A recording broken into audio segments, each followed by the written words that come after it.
Ya, sebagai recap ya dari deductible expenses, yaitu biaya-biaya yang dapat dikurangkan menurut eh, pajak penghasilan ya. Maksudnya dapat dikurangkan adalah dapat mengurangi dari penghasilan brutonya itu ya. Nah, begini ya. Di dalam konsep dari biaya yang dapat dikurangkan dan juga biaya yang tidak dapat dikurangkan, di sana ada koreksi fiskal positif ya. Koreksi fiskal positif itu dalam hal apa aja ya? Yaitu jika ada penambahan pendapatan atau pengurangan pada beban ya. Maksudnya untuk menjembatani laporan keuangan komersial dengan laporan yang menurut peraturan perundang-undangan perpajakan, maka ada koreksi fiskal. Dan koreksi fiskal itu bisa positif dan juga bisa negatif. Di sini kalau misalnya positif, maksudnya adalah dia akan menambah penghasilan kena pajaknya atau penghasilan neto fiskalnya. Nah, koreksi fiskal positif itu jika ada penambahan pendapatan dan juga ada pengurangan biaya. Penambahan pendapatan maksudnya adalah penambahan pendapatan-pendapatan yang belum diakui pada periode yang bersangkutan, kemudian diakui pada periode yang bersangkutan. Adapun biaya-biaya itu jika ada pengurangan-pengurangan biaya. Misalnya kalau misalnya menurut akuntansinya 100 sedangkan menurut pajaknya itu 80, sehingga di sana nanti ada koreksi fiskal positif sebesar 20 gitu ya. Nah, pengurangan biaya atau beban itu apa aja? Yaitu beban yang tidak terkait dengan kegiatan usaha perusahaan untuk mendapatkan, menagih, dan memelihara atau 3M ya. Kemudian, beban yang tidak diperkenankan sebagai pengurang penghasilan, artinya dia tidak boleh menjadi pengurang bebannya. Terus, beban yang diakui terlalu besar, dan beban yang didapat dari penghasilan BUP, serta beban yang didapat dari penghasilan yang dikenakan bersifat final. Ya, beban yang BUP dan final ini tidak boleh menjadi pengurang untuk penghitungan PPh badan di akhir tahun nantinya.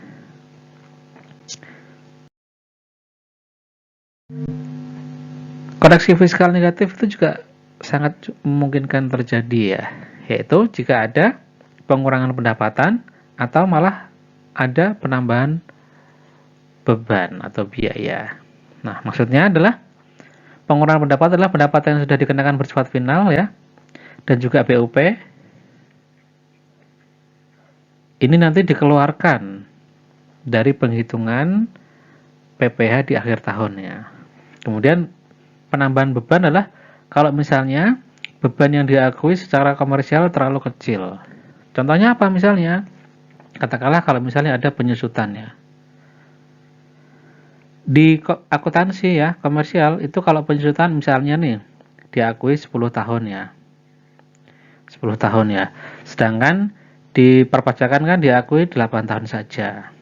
Katakanlah nilainya 100 juta misalnya. Nah, otomatis kan di akuntansi akan diakui sebesar 10 juta per tahun kalau misalnya menggunakan metode garis lurus ya. Nah, 10 juta per tahun itu di akuntansi. Sedangkan perpajakan dia masuk golongan aset golongan katakanlah kelompok 2 ya. Berarti kan 8 tahun kan. Nah, 8 tahun ini kan. Berarti harusnya 100 juta bagi 8 pakai sama-sama metode start line maka adalah 12,5 juta per tahunnya. Nah, ini pastinya ada penambahan beban di sana. Apakah mungkin terjadi? Ya, sangat mungkin juga karena masalah periode penentuan eh, katakanlah amortisasi atau katakanlah penjutaan itu adalah hak sepenuhnya dari wajib pajak dengan mempertimbangkan masa manfaat dari aset yang dimilikinya itu.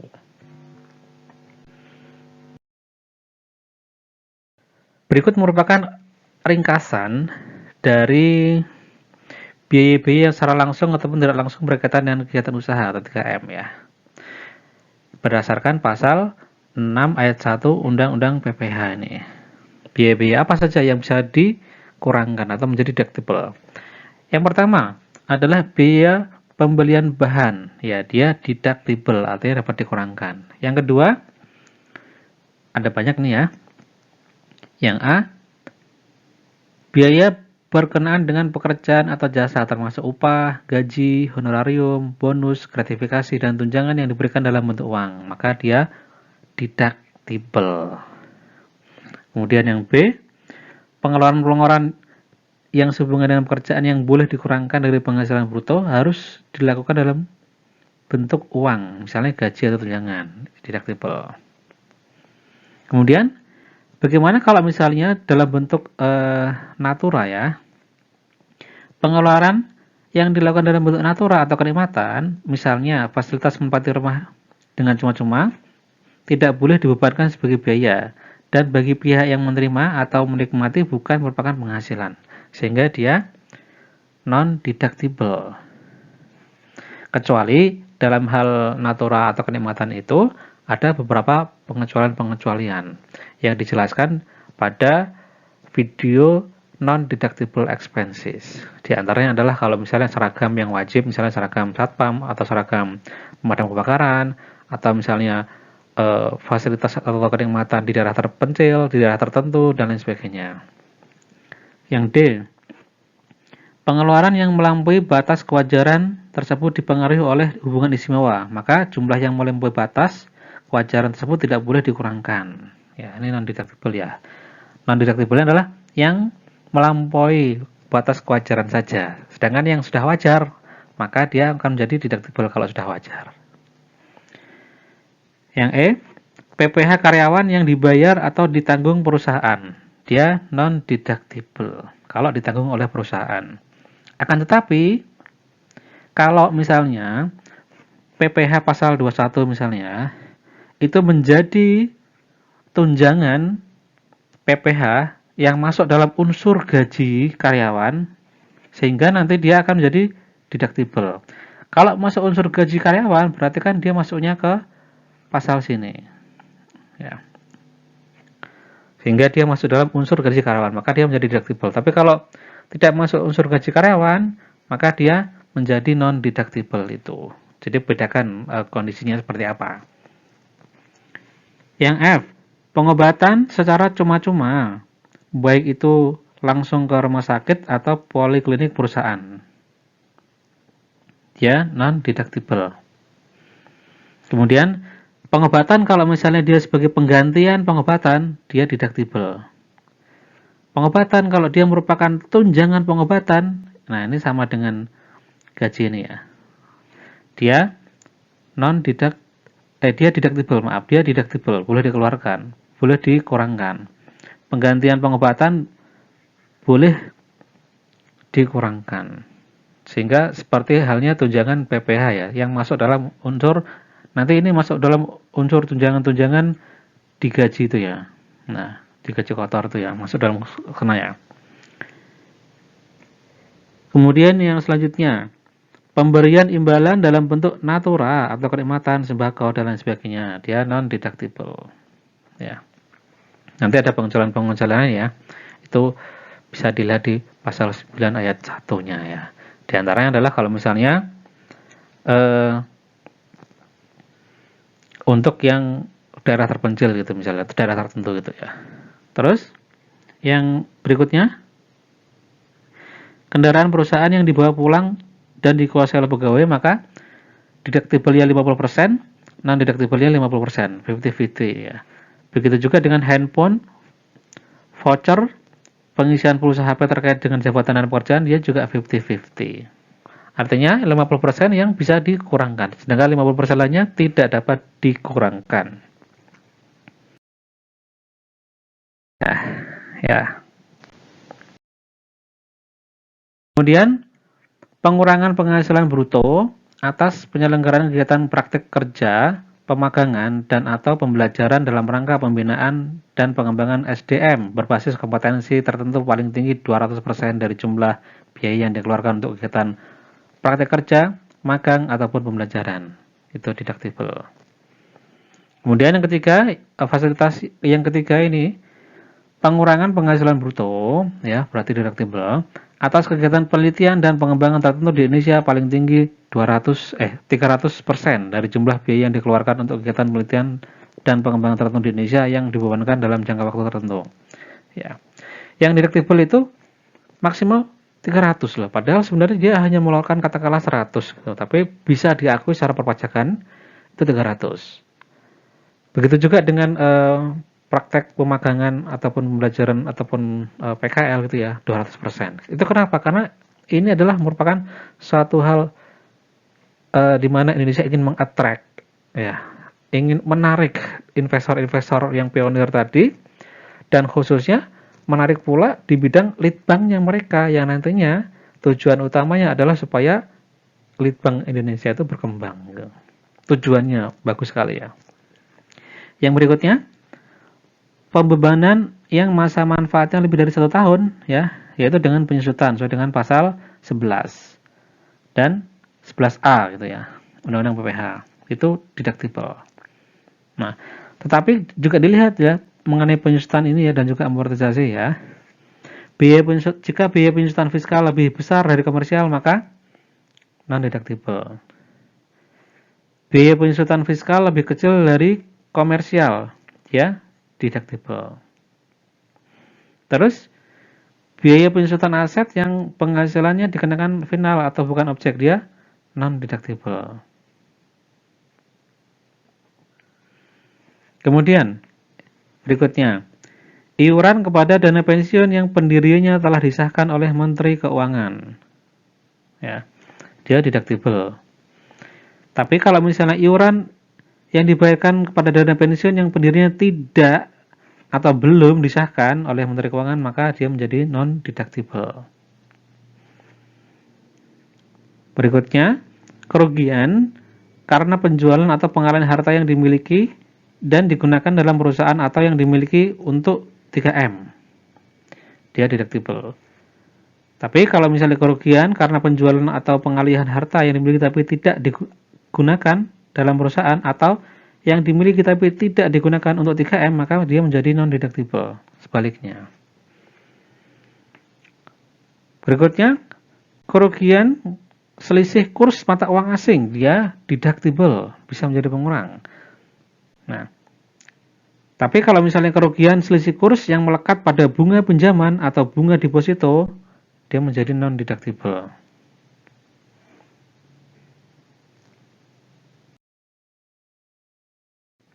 Nah, selanjutnya, biaya penelitian dan pengembangan perusahaan yang dilakukan di Indonesia, nah, dia deductible. Biaya penelitian dan pengembangan perusahaan yang tidak dilakukan di Indonesia, artinya di luar negeri, dia menjadi non-deductible. Berikutnya, biaya beasiswa, magang, pelatihan, dia deductible. Tetapi kalau misalnya beasiswa, magang, atau pelatihan itu ada hubungan istimewa dengan pemegang saham, komisaris, direksi, pengurus, maka dia menjadi non-deductible. Yang selanjutnya, beban selanjutnya, piutang yang nyata-nyata tidak dapat ditagih dan sudah memenuhi syarat, maka dia menjadi deductible. Tapi kalau misalnya karena prinsip konservatif atau penyisihan ya, maka dia non-deductible. Nah, untuk penyisihan piutang atau penyisihan biaya itu hanya perusahaan-perusahaan tertentu saja yang diperkenankan. Misalnya adalah perbankan gitu ya, misalnya. Itu boleh. Tapi kalau misalnya perusahaan umum, dia nggak boleh gitu.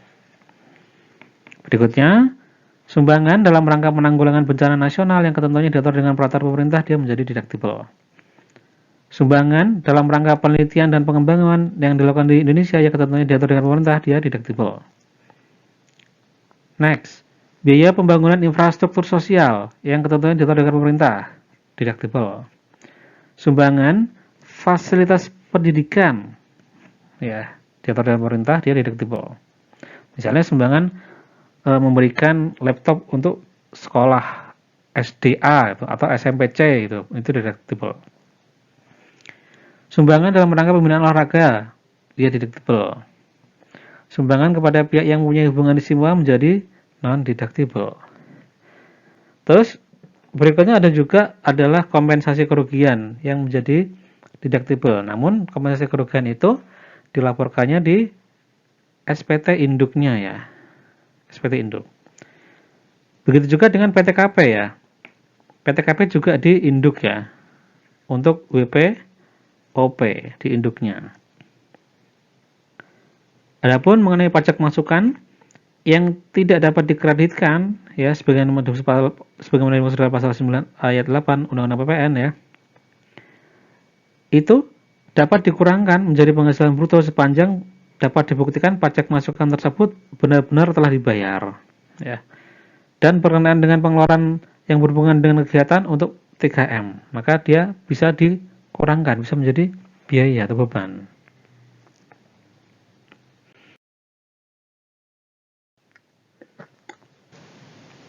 Untuk keperluan perpajakan, perusahaan menggunakan metode saldo menurun untuk kelompok bukan bangunan. Ya, ini dicoret ya ini ya. Ini semuanya garis lurus ya. Biar mudah memahaminya. Nanti kalau saldo menurun agak bingung, harus berpikir 2 kali lagi ya. Sehingga perpajakan ini juga ini garis lurus semuanya ya, garis lurus semuanya. Oke. Itu mungkin yang bisa dijelaskan. Selanjutnya adalah soal latihan dan bisa dicoba diraba-raba ya. Ini saya hanya memberikan guidance saja. Yang pertama, perusahaan membayar pajak kendaraan bermotor atas angkut truk. Nah, ini boleh diakui nih semuanya nih. Karena untuk truk kan untuk operasional perusahaan. Tapi ini asumsinya tentunya adalah 3M gitu ya. Untuk menagih mendapatkan penghasilan ya. Kemudian pembelian persediaan itu juga boleh ya. Terus penyusutan kendaraan dinas direktur keuangan. Harga belinya 200 juta. Kelompok masa manfaat 10 tahun. Tidak ada nilai sisa. Jadi yang perlu diperhatikan adalah masa manfaat akuntansi adalah 10 tahun, sedangkan pajak itu adalah kelompok 2 ya. Kelompok 2 itu 8 tahun ya. Kemudian ini adalah untuk direktur, maka yang boleh diakui sebagai biaya adalah hanya 50% saja. Ya, sebagai guidance-nya ya. Kemudian, gaji 60 juta, pajak ditanggung perusahaan 10 juta, dan beras 20 juta. Ini yang perlu menjadi catatan adalah pajak yang ditanggung perusahaan, dan tidak masuk komponen gajinya. Berarti dia non-deductible. Terus, beras ini adalah natura ya. Nah, natura di sini tidak boleh dibiayakan dan juga tidak boleh menjadi penghasilan. Sanksi bunga atas keterlambatan pembayaran pajak reklame. Nah, sanksi bunga. Boleh nggak nih? Dan juga bunga terlambat bayar pajak. Boleh nggak nih? Ya, yang ini PPh tidak boleh, yang ini masih boleh, yang reklame. Biaya BPB terdiri dari gudang 5 juta dan tanah kosong 1 juta yang disewakan kepada pihak lain. Nah, kalau disewakan non-deductible.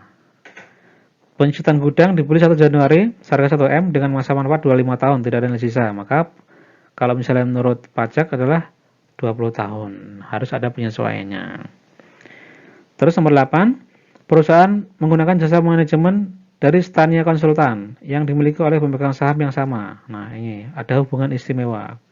Atas sejenis dilakukan oleh pihak yang tidak berafiliasi adalah 50 juta. Nah, ini 60 juta. Sehingga ada selisih 10 juta. Nah, 10 juta ini nggak boleh dibiayakan karena melebihi kewajaran. 9, terkait utilitas terdiri dari A, biaya air 20%, listrik 50%, telepon 30%. Termasuk tagihan untuk direksi pegawai dan pegawai pemasaran sebesar 4 juta dan 2 juta. Nah, ini yang telepon, yang untuk direksi sama pegawai tertentu itu hanya boleh dibebankan 50% saja. Ya. Terus, reduksi selisih kurs berasal dari pinjaman mata uang asing untuk pembelian tanah yang disewakan kepada pihak lain. Ini non-deductible. Oke, itu mungkin yang bisa dijelaskan. Recap dari deductible expenses ya. Recap tapi cukup panjang ya. Jadi bukan recap lagi ya. Dia ditambah sedikit penjelasan ya. Terima kasih semuanya dan semoga bisa bermanfaat serta dipahami.